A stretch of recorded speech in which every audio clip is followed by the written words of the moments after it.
Kayo po ba mga bossing ko ay nag-iisip sa ngayon kung paano po kayo mas le-level up ang swerte mga bossing? Syempre mga bossing, bukod sa ating sipag at tiyaga, dahil yan po ay naranasan ko na masipag naman po ako, madiskarte at ako hindi nakakalimot magdasal. Pero dahil sa dami ng mga pagsubok na pinagdaanan, dinagdagan ko lang po yung buhay ko po mga bossing ko ng pampaswerte. At marami ako mga hindi inaasahan na swerte na dumating na higit pa sa aking mga wini-wish mga bossing. At ito po yung isa sa mga ginawa ko, subukan nyo rin po ito. Ako po yung maharap mga bossing ko lagi sa may silangan at nag-wish ng mula sa aking pong puso. Yan sabi ko po lahat ng aking mga nais na maganap sa buhay po namin.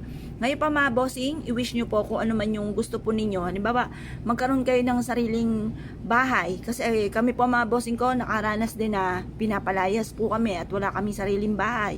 Yung mga ganun mga bossing. At syempre, nakaranas din po kami na parang isang di pa lamang po yung hinihigan po namin, pupunasan lang po